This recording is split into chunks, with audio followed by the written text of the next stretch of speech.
And we are back, folks. 8:06 on a Wednesday morning here on the Michigan Insider on Sports Talk 1050 WTKA, online at WTKA.com. We're live here inside the Suburban Chevrolet Make the Choice Studios and top of the 8 o'clock hour. Every Wednesday, we talk to Marcus Ray for some rays of light, folks. All of our guests are brought to you by Dexter Builders. Whether you're looking for bathroom remodeling, room additions, a replacement window, in my case, a new roof, or other commercial and home remodeling, Dexter Builders can turn your home improvement ideas into reality. They are Dexter Builders. Well, Marcus Ray, how you doing this morning, man?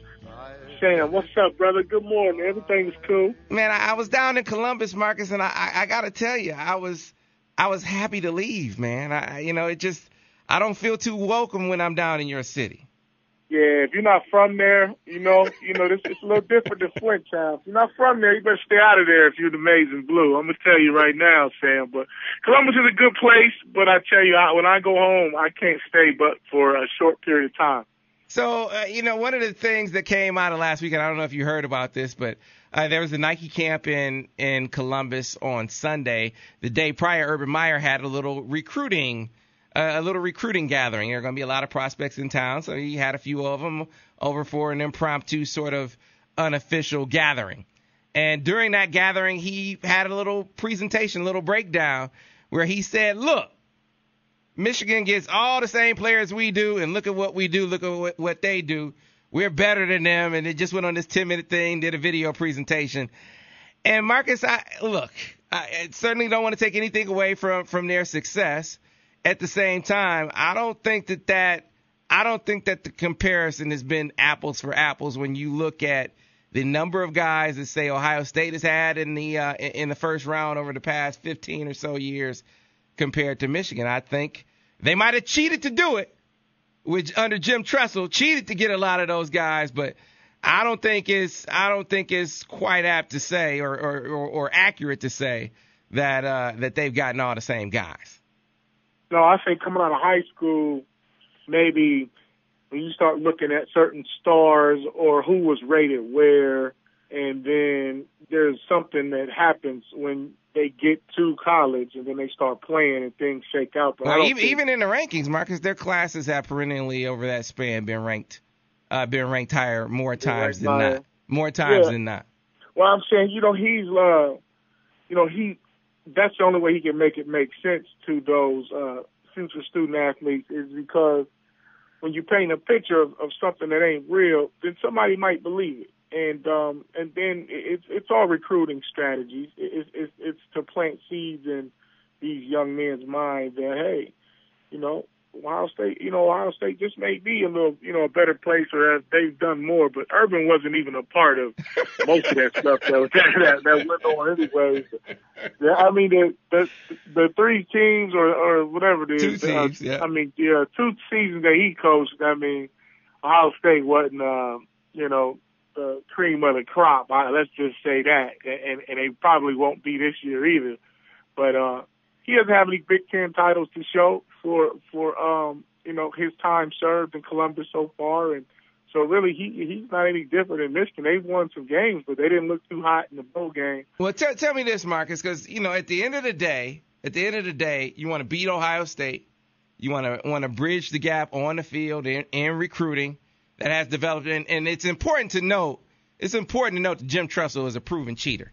So you got to start there, but at the same time, I mean, hey, it is what it is. Just because they don't get caught cheating doesn't mean that you still got to play them, right? You still got to play them on the football field. Got to figure out a way to beat them even when they cheat. And so, how do you bridge that? Bridge that gap for me. How do you make that? How does Michigan make that happen? First of all, you win the games you're supposed to win, and when you go back through the Tressel era, there were some winnable games for Michigan. And regardless of how those guys got to Ohio State, once they're there and they're on the field and they're playing, it is what it is. You're absolutely right. And Michigan was up 9 points with 7 minutes to go in 2005 and let Troy Smith do his thing. 2006, we all know Crable, hit some out of bounds and all that, but they had a slow start offensively in the first half. Should have won that game. last year. So it's just you got to win the games that you're supposed to win. That's how we were raised when I played at Michigan.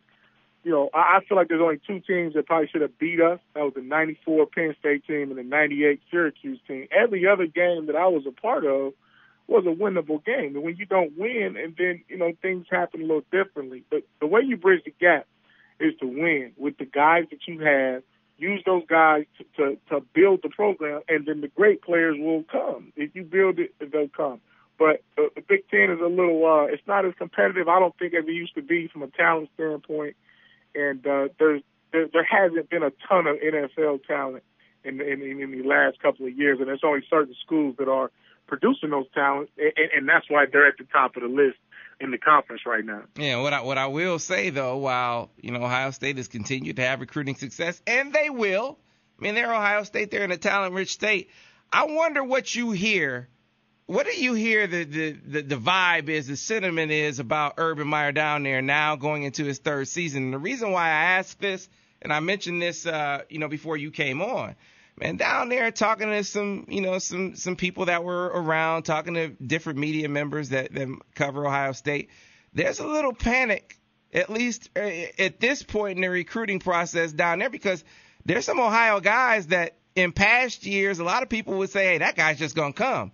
That haven't jumped through hoops to go to Ohio State. Guys that maybe they would have flipped in the past, that they just haven't been able to flip this year. Is that an Urban Meyer thing? Is it just it's just a unique thing this season and it's going to turn around? What do you think the vibe is on, or the word is on Urban Meyer down in Ohio right now? I think that the word on Urban Meyer down in Ohio is that he hasn't done anything, and he's not a likable personality. And, the thing Tressel did was he really befriended kids coming out of high school. He sold their parents everything that they wanted to buy, and he gave it to them at a good price. So Urban Meyer's more, we're Ohio State, and shame on you if you don't want to come, then you're missing out. Where Tressel will walk in there and flat out tell your parents, hey, in 3 years, your son will be a first-round pick, and we'll keep him academically eligible, and he'll have a good time in Ohio State, and I'll look after your son. And we'll get you out of this two-bedroom apartment with 6 people living there. And so Tressel had a different recruiting strategy. Urban Meyer's a different person and a personality. He goes about his business accordingly. Like, if I'm doing sideline games next year, I can't wait to interview Urban Meyer, because I'm gonna get him to smile, open up, but just a little bit. But he's just different. I saw Urban at the coaching convention in 2009. Man, he walked through a crowd full of people, coaches, and everybody gave him his respect. Oh, that's Urban Meyer. That's Urban Meyer. No one walked up and spoke to him, and he acted like he was on a cell phone, so he wouldn't have to talk to anybody as he passed through. And that's when he was still at Florida. So, that's just Urban. But you have to be careful, because with Ohio kids, most of them love Ohio State. But if you don't treat them right, they'll go other places. And that's what happened years ago when John Cooper was the guy. He just didn't treat Ohio talent, like family. He treated them like, it was an honor or a responsibility for you to come here, and we're not going to recruit you. Yeah, man. I wonder, Marcus, because you're getting all this. You got what's the kid, Jamal Marcus, the defensive end, transferring. Mike Mitchell, former big time linebacker prospect, he's transferring. This is all in the last few months we heard about it. Jamie Thompson, the safety prospect, that is another kid that transferring. You're seeing some guys leave the program, and then them having some problems on the in-state scene. And that's what brought about that question to make me say, hey, what are people saying about Urban? Is this an Urban Meyer thing? So time will tell, I guess you're saying. Yeah, time will always tell. And sometimes when you over recruit, then you're going to get some transfers. When I mean over recruit, you start bringing in guys like the best players at each position instead of what you need in each class. And nowadays everybody wants to play. That's what schools in the surrounding areas will start to either get transfers or they'll get some of the better players in Ohio or in recruiting because you got too many guys on the team that at certain positions. And then once you get there, you see that it's not what you thought it was going to be. It's time to get out of there. But, that's the whole thing in recruiting is get them to commit. If they don't, hopefully if they don't pan out, then, or if they become great players, they're on your team and you would rather play with them than against them. But when there's not enough room and certain guys don't like your coaching style because your recruiting style is different than your coaching style. We all know that. How you're treated once you're there versus how you're treated to get you there. And some of those kids just don't like it. But it happens at a lot of schools. Right, and I didn't even mention, in the year prior, Savon Pittman, man, this has been some big-time transfers out of that program over the past few years. So maybe it's, maybe it's just the transition. Maybe it's just the transition phase that does it. But we're talking about notable guys and in some respects really notable Ohio guys. Jamie Thompson, an Ohio guy. Savon Pittman's an Ohio guy. We'll see, Marcus. That's going to be an interesting thing to follow, to see, to see what I just put it this way. I remember while his circumstances are certainly more, more positive than Rich Rodriguez's were when he was here in town. It just, you see a lot of the same ingredients. You know what I mean? Yeah, but the difference is Urban has won a lot of football games, a lot more than Rich did. But as long as he doesn't lose to Michigan and they still go to a bowl game, then I think but he was brought there to win national championships, and it's hard to duplicate what Tressel did, especially now that the microscope is on Ohio State football, where you won't be able to pull off some of the tactics Tressel used. But now Tressel had a great run, cheating or no cheating. his run is documented. You're right. And and that's it. We can say the same thing about Alabama and Saban and the whole SEC, but all we know is the wins and losses, the championships, and then Urban Meyer is expected to do better than Tressel, and he hasn't done that. Yeah, that's hard. That's hard to do. Like you said, man, say what you want about how he got it done, but it's in the record books that he won a national title. It's in the record books that he has multiple Big Ten titles. So we can talk about cheating all we want. History says he won. And in the BCS era, Ohio State, I think played in the most BCS games. And that's either because the Big Ten was weak or because they were great, or say what you want. But Ohio State in the BCS era played in the most BCS games. And he's going to have a hard time topping Jim Tressel, man. 8:19 on a Wednesday. You mentioned Nick Saban. Now, Marcus, did you see the word on Nick Saban? He's getting an extension through 2022. Did you see what his salary is going to be in 2014? No, I didn't. Nick Saban in 2014, Marcus, is going to make $6.9 million. That's in 2014. Who knows what it's going to be a few years from now? I think they said there are only like 5 or 6 NFL coaches that make more than Nick Saban. So when you see a salary like that, Marcus, this gets back to this debate that we've been having across the college sports, the college football landscape about the image that they're presenting. That on one hand, you're saying you're an amateur sport, but man, he's getting paid like a pro. I mean, he's getting paid like a big time pro. He's getting paid better than the pros at this point. He is getting paid better than the pros, and for his market, I think he's earned it, believe it or not. I hear you. But I think that it furthers the argument that student athletes should get some type of compensation. If he can make $7 million a year, then why aren't the players getting anything out of that? It's just that's how I would start to look at it in this day and age. But he's earned it. I'm not saying he's not worth it. I didn't say that. Yeah. It makes me want to get back in the coaching thing. Man, I probably should have stuck with old Central Michigan. I followed Butch Jones. Marcus, I gave an analogy earlier in the show because look, you know that there's a rung of college football that is about keeping from facilities to all of the tools that you put into recruiting, all the bells and whistles. There's a keep up with the Joneses kind of thing. And here you have Saban kind of setting the bar, and their ADs across the country saying, damn, stop with all this damn money. Well, there's Marcus, think about it from this perspective. There are athletic departments in Division I, say like Eastern Michigan, that I'm guessing their budget isn't as big as what Nick Saban will make in a year. Yeah, I definitely would agree with that, Ira. And the thing is, Eastern Michigan doesn't have the same production as or earning potential as Alabama right now. And I think the last 9 years, 10 years, the SEC has just completely separated themselves, almost like the South did the North back in the Civil War. And look, and they're saying, hey, we'll just start our own league because y'all can't keep up. Now, we're not going to stay in this union. We're not going to join this union if y'all don't get it together. And right now, even though Saban didn't win the national title last year, he still ran a mini dynasty that we really haven't seen in about 20 years since Nebraska did it. Yeah, and Ira made the great point that he also has a terrific agent.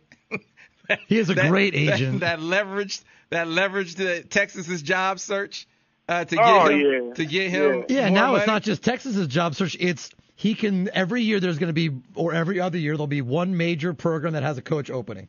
And he can, you don't want him taking that job. You don't want him taking that job. Pay him $7 million a year. You know this, though, Marcus. I gave a very crude analogy, and I'm qualifying this analogy as crude ahead of time. But the other ADs are looking at Alabama like, hey, I'm sure, Marcus, I know you've been to a gentleman's club a time or two. I know I have. It's not a frequent occasion, but how you walk in and there's entertainment and, you might have a few bucks that you have for entertainment, and everything is fine until this guy comes walking in with a wad of hundreds, and now he's raised the price of entertainment. That's Alabama, man. They're the guy with the hundreds. Everything is cool until Trick Daddy shows up, and then it's over with. Like, oh no, this guy, it's over with now.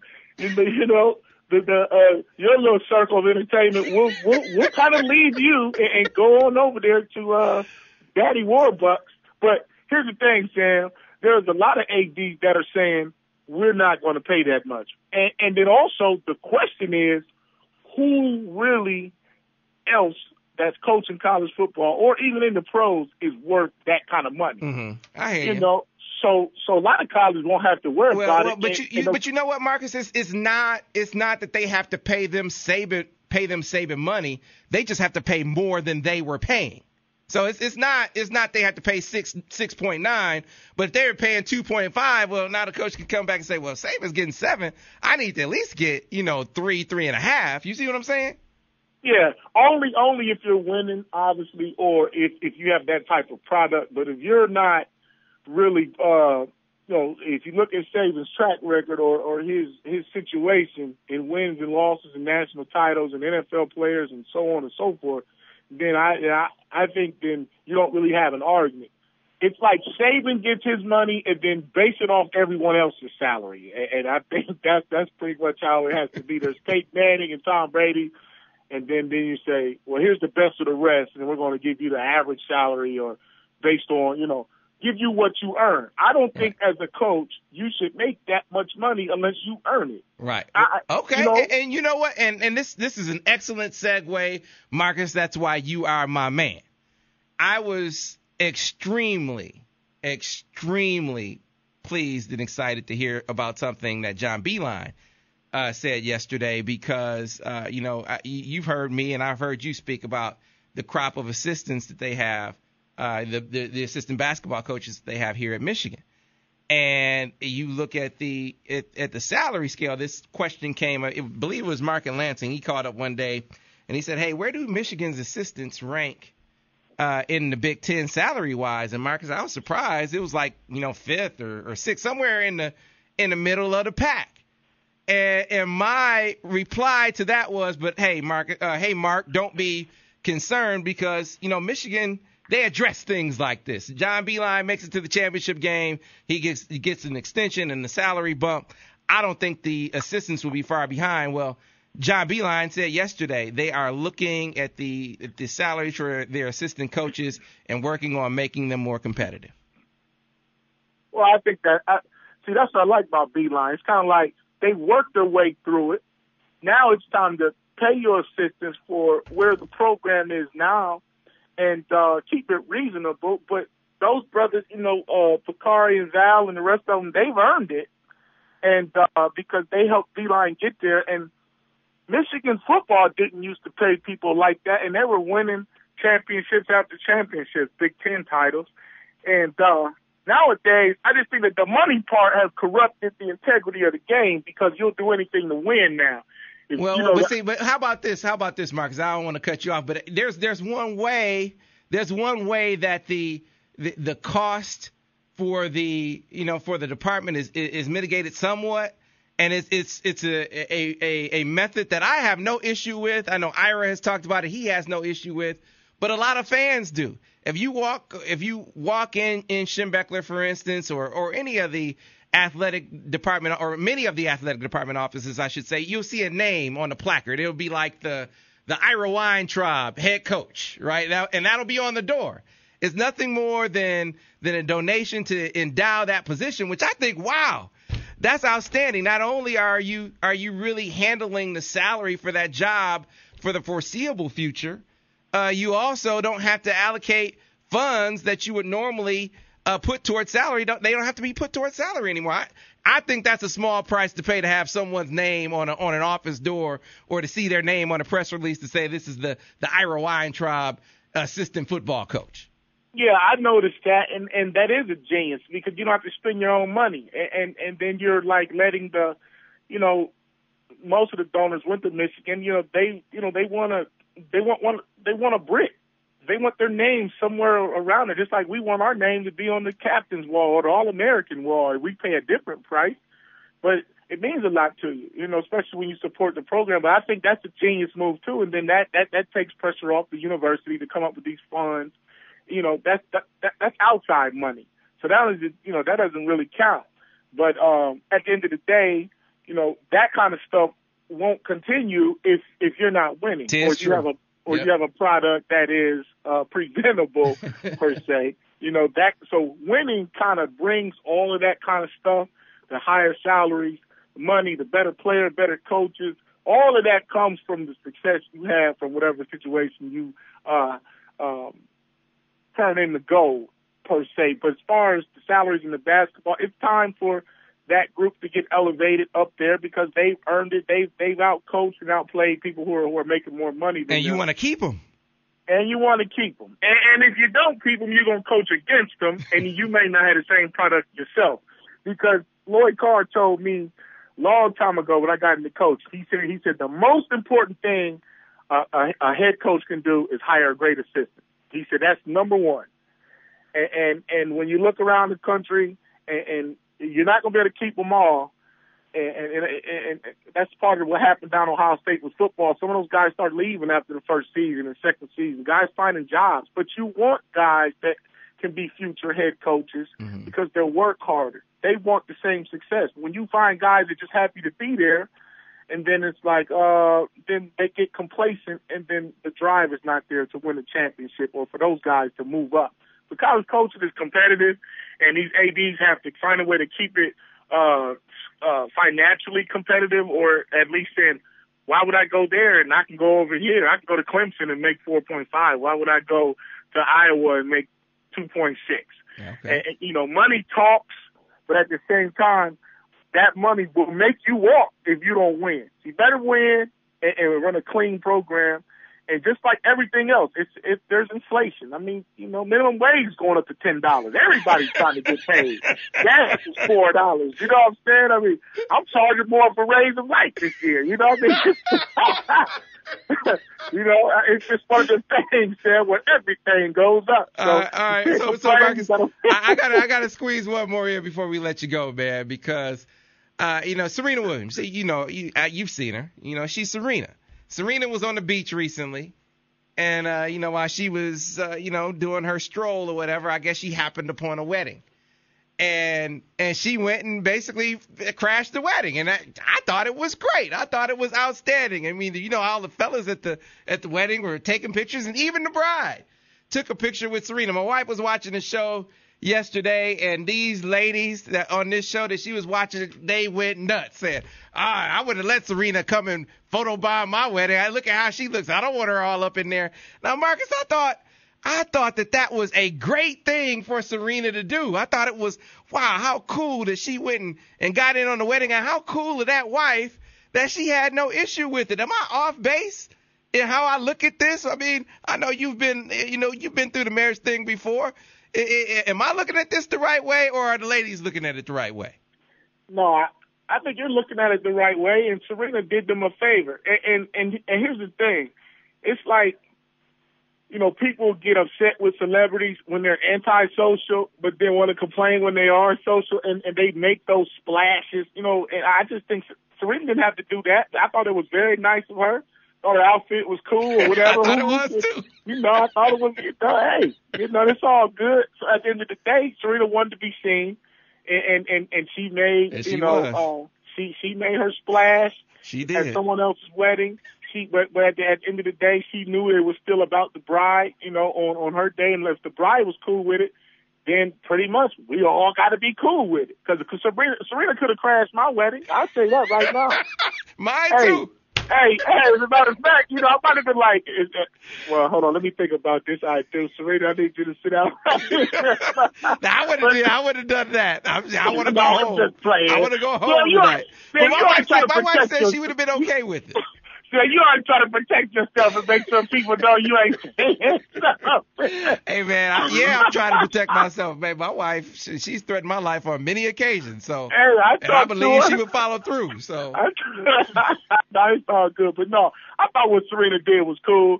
And, it's just like where the world is headed right now. I was watching this thing on the Heat, how they always video bomb and photo bomb each other. And I think that's kind of funny. I think it's cool when, it just shows personality. And then when a celebrity, steps out of their world to enter your world, then best believe they're going to make a mark and it's going to be a splash. So I don't think what Serena did was wrong, and I think her outfit was wonderful, and she'll do it again. And I think you'll see more of that as we move forward. All right. So Marcus, where is this higher price rays of light? Where can folks get their hands on it? Hey, higher price only means maybe about 25 cents to $1. I'm not going to, do the market like that. But it's always, you go to the mden.com. I'm still on Amazon. I'm still on iBooks and eBooks. So continue to support that. And you can always call me, 734-645-9618. I might not answer, but I give you a call back or shoot me a text. Always email me too, mray29@gmail.com. So, continue to support the movement, and I appreciate the platform. All right. Thanks a lot. Great insight as always, Marcus. We'll talk to you next week.